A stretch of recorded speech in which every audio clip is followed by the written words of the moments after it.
नमस्कार, आप देख रहे हैं टाइम्स न्यूज और मैं हूं आपके साथ कंचन। देश में होने वाले लोकसभा चुनाव के पहले मध्य प्रदेश में कांग्रेस को आज बड़ा झटका लगा, जहां दो पूर्व विधायक सहित पूर्व केंद्रीय मंत्री सुरेश पचौरी के भाजपा में शामिल होने के बाद कांग्रेस जहां बीजेपी पर आरोप जड़ रही है, तो वहीं भाजपा इसे सियानी बिल्ली खंबा नोचने वाली कहावत बता रही है। कांग्रेस के पूर्व विधायक संजय शुक्ला और विशाल पटेल की भाजपा में शामिल होने के बाद पूरे प्रदेश के साथ इंदौर की राजनीति में कांग्रेस को आज बड़ा झटका लगा है, जिसको लेकर भाजपा इसे अच्छा मान रही है। तो कांग्रेस नेता भाजपा पर हमलावर बने हुए हैं। भाजपा के प्रदेश प्रवक्ता गोविंद मालू ने कांग्रेस को लेकर कई तरह के तंज कसे और कहा कि खिसियानी बिल्ली खंबा नोचे वाले हाल कांग्रेस के बने हुए हैं। उन्होंने कहा कि भाजपा में जो नेता शामिल हो रहे हैं उनका स्वागत है, और जो कांग्रेस की रीति नीति से तंग आ गए हैं, जिनकी विचारधारा कांग्रेस से मेल नहीं खा रही है, वो भाजपा में शामिल हो रहे हैं। इसके पहले भी हुए हैं अनेक दलों से लोग जो भारतीय जनता पार्टी की विचारधारा, कार्य पद्धति और देश के विकास के साथ आना चाहते हैं, और कांग्रेस की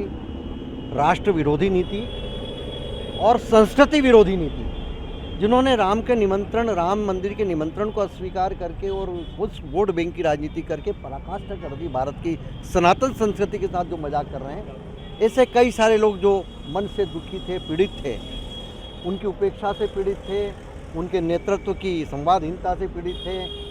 वो जो विचार कांग्रेस का किसके ज़माने में रहा, उससे अलग हट गई कांग्रेस, तो वो लोग कांग्रेस ही नहीं, अन्य दलों के लोग भी भारतीय जनता पार्टी में हम एक सर्वग्राही, सर्वव्यापी, सर्वस्पर्शी भाजपा हमारी है।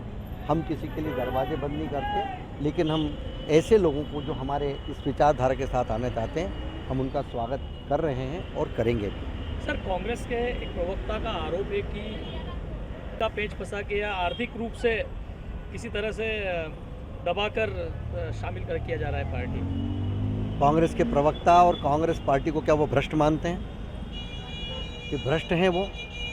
अपने कार्यकर्ताओं को भ्रष्ट मान रहे हैं कांग्रेस। बड़ा मुझे तो हास्यास्पद लगता है उनका बयान।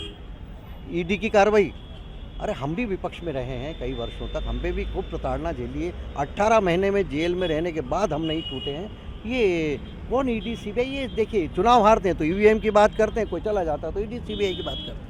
तंज भी कसा है उन्होंने, पचौरी को कचौरी करके संबोधित किया है। वो तो उनकी पीड़ा है, और खिसियानी बिल्ली खंबा नोचे। आज तक ज्योतिरादित्य सिंधिया जी के जाने का दर्द उनको आज तक साल रहा है।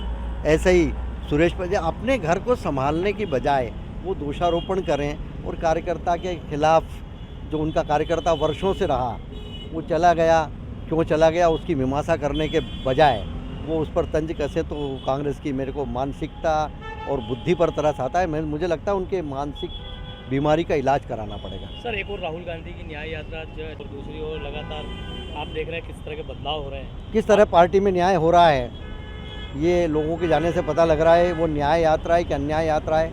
वो कितना गंभीर आदमी है कि देश में बिना किसी मुद्दे के निकल पड़े हैं। इधर चुनाव हैं तो उनसे तंग आकर, उनसे दुखी होकर, उनसे आजीज आकर बिना किसी निरुद्देश्य वो यात्रा निकाल रहे हैं। जिन्होंने देश में अन्याय किया, लगातार जनता पर अन्याय किया, अपने कार्यकर्ताओं पर अन्याय किया, वो न्याय यात्रा निकाल रहे हैं। तो वो लोगों ने कहा कि हम न्याय हमारा कर लेंगे, भाई आप आपकी न्याय यात्रा निकालो। कांग्रेस प्रवक्ता का एक और आरोप है कि दरी बिछाने वाले जो कार्यकर्ता हैं बीजेपी में, अब उनकी अनसुनी होगी। उनको हमारी चिंता करने की जरूरत नहीं, अपनी पार्टी की चिंता करें। वो लोकसभा चुनाव टिकट पे नाम घोषित नहीं हुए, ना महिला। हमारे तो सबसे ज़्यादा नाम घोषित हुए हैं, और हमारे यहाँ तो एक व्यक्ति नाम घोषित थोड़ी करता है, पर पूरी चुनाव समिति है, उसमें केंद्रीय चुनाव समिति, प्रदेश चुनाव समिति, उसमें डिस्कशन होता है, उसमें विचार विमर्श होता है, जो श्रेष्ठ होता है उससे करते हैं। और चुनाव रणनीतिक मामला है, अभी तो चुनाव की घोषणा नहीं हुई भाई, हम तो सबसे आगे हैं अभी। टाइम न्यूज़ देखिए अब आपके मोबाइल और स्मार्ट टीवी